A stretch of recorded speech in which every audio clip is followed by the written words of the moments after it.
a lot of people dream to get to, innit? I big up Cinderella. Dobby Cinderella, man. Thank you so much, Cinderella. I appreciate it a lot, big man team. I actually appreciate it a lot. It actually means a lot, big man team. And I saw that potential. Me and my partner Ade, we saw the potential in Beavo and what he was doing. But bro, like I've said, bro, man said potential in Beavo. Steve, allow it. You're on the whooping right now, bro. A man was just throat going on the FYP. Man was just swallowing vegetables. A man is saying potential. Potential in water. many times over the years, it's very, very tough to go from having nothing to being able to buy. Like, listen, it's no secret. There were certain months Bevo was earning 30 grand a month, right? So it's no secret going from having nothing to earning that sort of money like that. It takes a strong person not to change. I'm telling you, man. Most of you watching would change. And I know you're probably thinking you wouldn't. But the thing is this way is going wrong. Bevo hasn't changed, bro. Like, Bevo hasn't changed, bro. He's always been you can just tell he's always just been a nerd. And now he's way, way more of a nerd. He hasn't actually changed. He hasn't changed. But you're just saying that because you haven't had the opportunity, right? But even though Bevo was changing, getting more confident, there was just certain things he was saying that didn't sit right with us as a management company, man. And we kept telling him, and he was like, "This is the TikTok world, Stevo, man. Like, this is what you got to do." And I'm like, "Bro, you don't. And we want to get you away from the TikTok world." But yeah, he has his own thoughts on how it should run, in it. And I'm not in the TikTok world, so I could only advise him. That's what a manager is. We advise on your plans. You tell us your plan, and we would advise, and we will manage your expectations. You know what I mean? And yeah, every time we brought a plan to him, and he will own up to this. Every time we brought a plan to him, he just didn't do it. Really, he just didn't do it. And as I say, he had his own plan.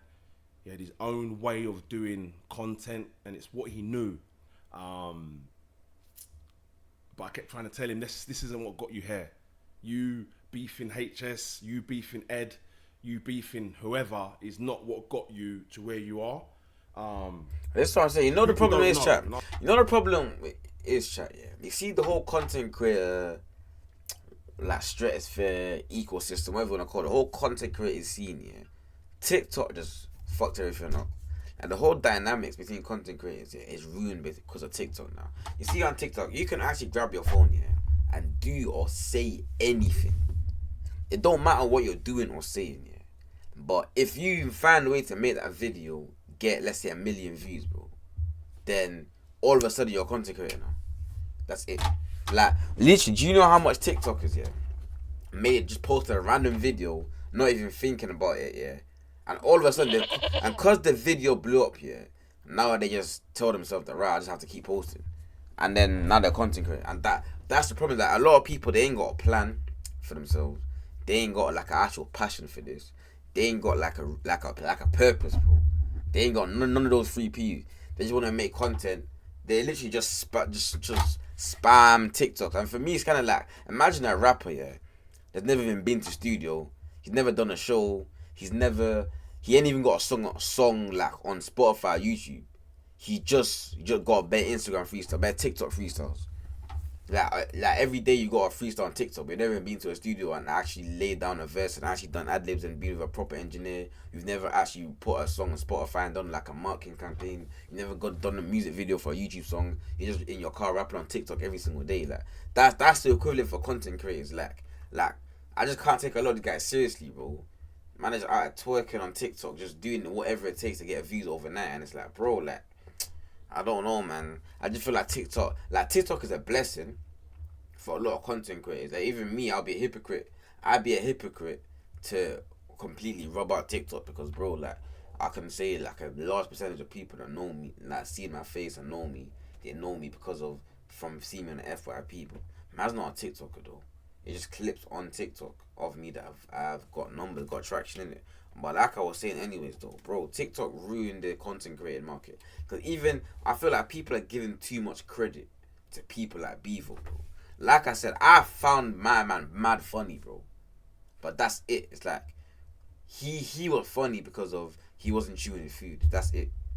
Like he's not someone that I don't care about his opinion on what's going on. I wouldn't watch an interview of him. I just found like those little 30-second clips of him are funny, bro. You get, man, there's a lot of TikTokers like that they do something that's funny on a 30-second, 45-second basis, but that's it though.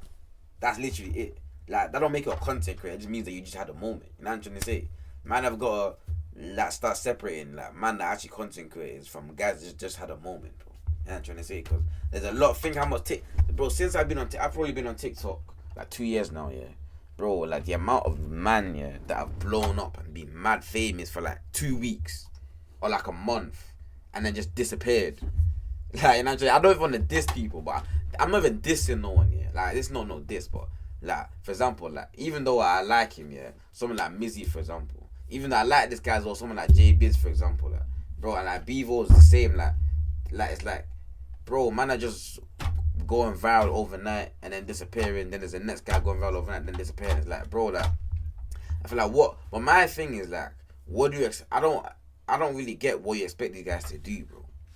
Like, you know what I'm trying to say, Chuck? I don't get what you actually want these guys to do. Like, they blew up by accident by just posting random videos. Like, I'm not expecting them to have a whole career in content creation.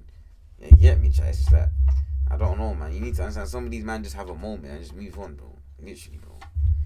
I'm not trying to give away his game, truth, but you lot just used to say Beavo just eats and doesn't chew. It was more than that. He knew exactly what he was doing. In the 7 out of 10s, the big up the whoever, the Indians, the big up the cows. It was all. He had a plan, and that's when it was like, oh, hang on, we could be onto something here. So then we lined him up with the Misfits. And that's still going on. I'm still going to negotiate his deal with Misfits. Like, that was all I wanted to do, to be honest. That was my only plan, was to do the boxing stuff for these influencers, because we've got to connect. Bro's going to get a slice of that pie. But with Beavo, if you remember at the time when we first signed Beavo, Beavo wasn't Beavo where he's at. Because Beavo had already been up. If you remember when he done the Burner Boy Shayo, and then he'd come back down again. And that's when we met Beavo. And that's when my partner said, look, man, this geezer can do something, man. And that's when No, but that's what I don't get. I don't get how anyone could have thought that. I'll be honest. Contacted him, you know what I mean? So we see him rise and all the rest of it, man. So still gonna do the boxing things with him, but as far as managing him on a whole, we are out. Spar management are out. Yeah. You see what Beavo's been up to lately. And fair play to him, you know why? Because at least he's trying. And I'll tell him, man, he's trying, and I think he's trying too hard. Way too hard. Way too hard. Bread and butter, I tell him, man, and we'll build around that, you know. I'd love to be a manager. There's a way of doing things. I reckon I'll be a hard manager still. Especially now that I got experience as well. I reckon I'll be a hard manager. But I don't think I'd ever let another content creator manage me, chat. I'll be real. That just don't sound like. It's like when rappers sign to like another rapper's label. It never ends well, bro, because like it's just a conflict of interest, bro. Realistic conflict of interest. So I would never let another content creator manage me. I'll be real. But yeah, though, man. Yeah.